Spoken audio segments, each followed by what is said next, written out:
Now, I really truly love indie animation because you don't really know who gonna make it, why gonna make it, if it's any good. Even that you have to have a nervous steel to make an indie project because it easily be terrible, but you still did it. Even that it takes a long time to do.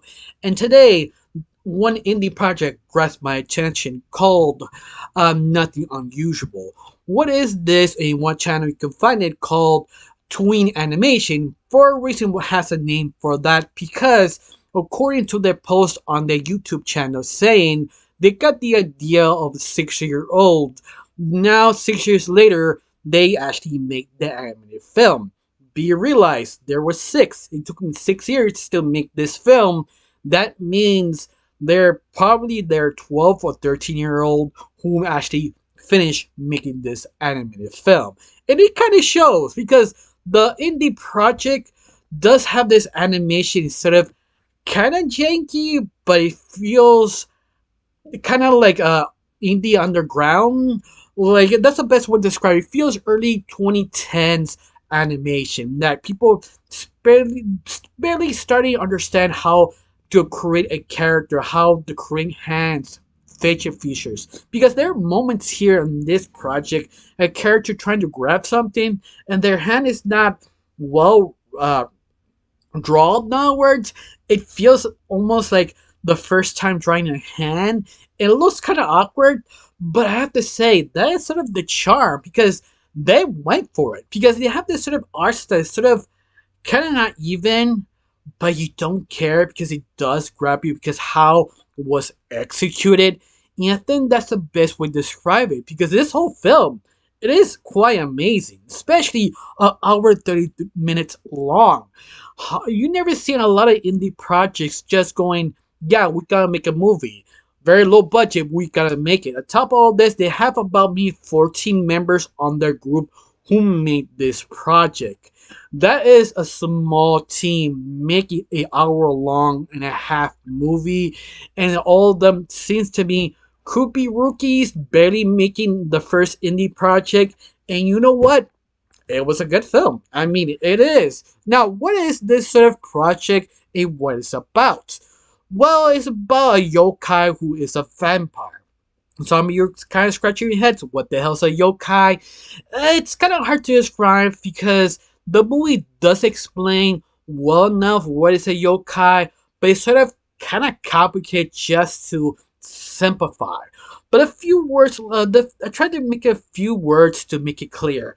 Yokai is sort of response how to react to yourself normally in society.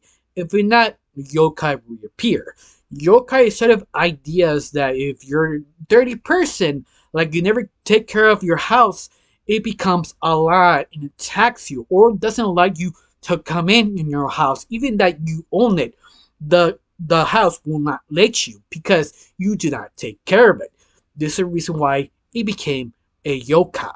That's the best way to describe it because most of a yokai fall to that specific territory. Or other times you do become the yokai because you didn't listen, you were too envious, you were too greedy, then you become that specific yokai. And that's how it kind of goes. But their version of a yokai is technically a vampire. But how they pitch this is sort of very unique and odd, but yet works pretty well. Before I actually get started, my name is Rachel. I like to talk about animation, not just animation, the reviews, first impressions, cartoon theories, and sometimes, if I have some spare time, cartoon breaking news. Of course, you like how it's going, like to help my channel, put a like, comment, and subscribe. If you'd like to help my channel. If not, that's cool. If you do, thank you. Because of you, I am getting close to my main goal of 2,000 subscribers. And yes, I am getting close because a lot of people who put like, comment, and share.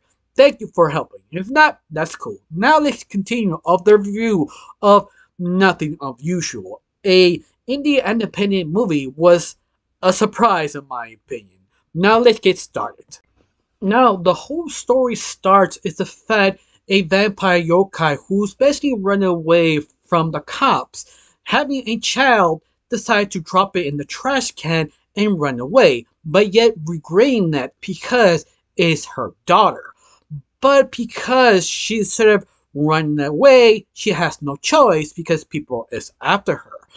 But she's not telling her what she really is because she's technically a yokai vampire. But during this chase, someone actually went outside and looked the dumpster, something's movie, went for it, and looked at this child and picked it up and adopted it in the family.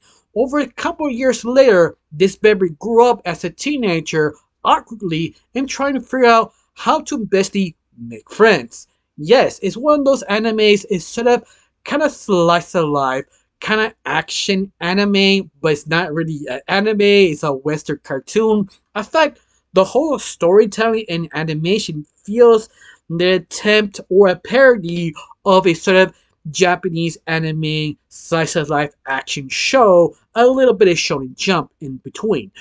But evolved it to a more like a Western style storytelling, but evolved it to more to the Western animation style to a Japanese style.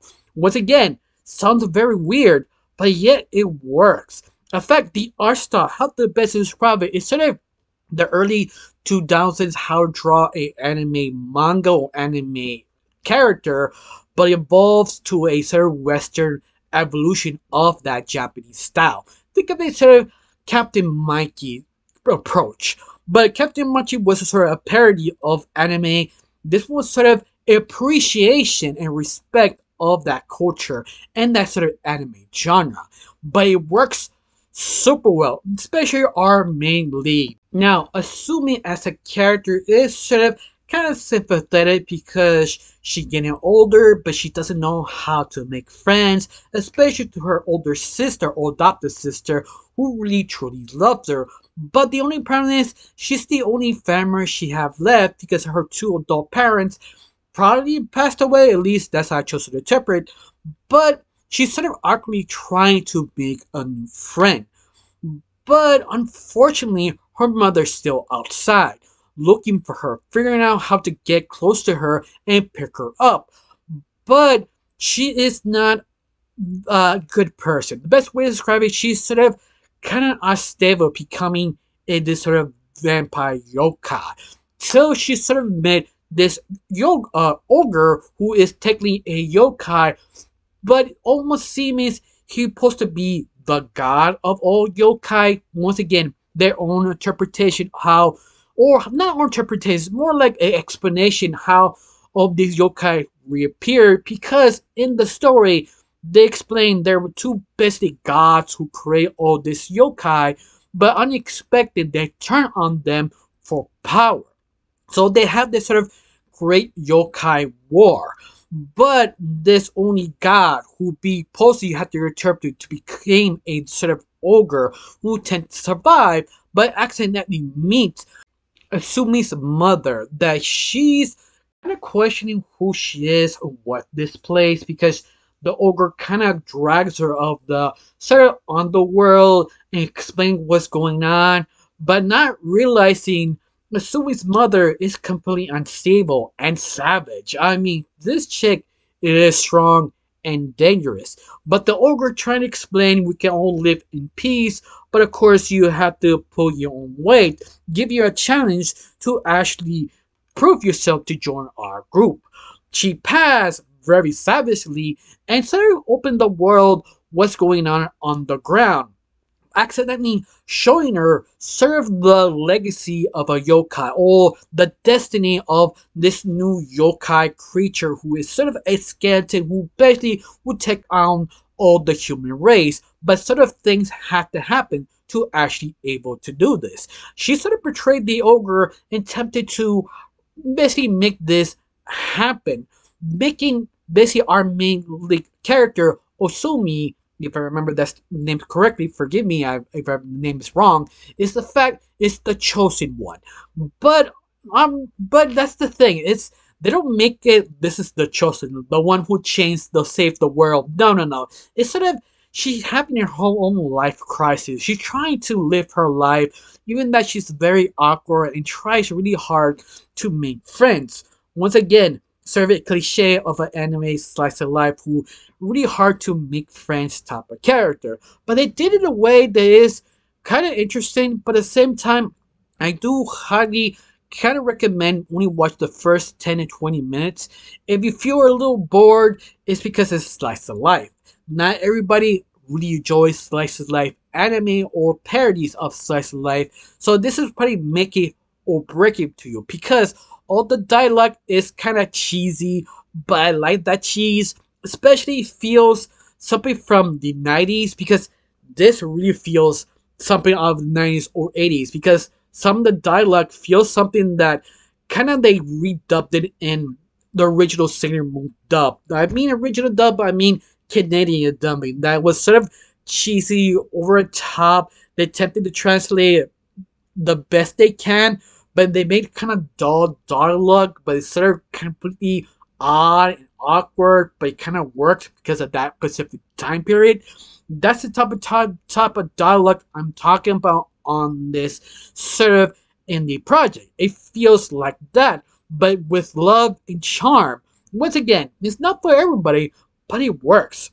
Especially uh, has quite a few action scenes. I mean, kind of short and jump, trying to go super fast, multiple punches, power ups. Once again, it has a little sprinkles here and there to wake you up. But I'm sort of blown away how was sort of handled those action scenes. It was actually very creative, especially using a yokai vampire. Yokai vampire, one of the most well-known type of characters is because of their necks. That's why they're well known because how they stretch their necks to basically 20 to 30 feet long to grab someone and drag them to their own victims or layers, in other words. And that's what I mean. That were very creative how to do the action scenes using the long necks. It's sort of clever and unique, and something that it doesn't let go in your mind because it's super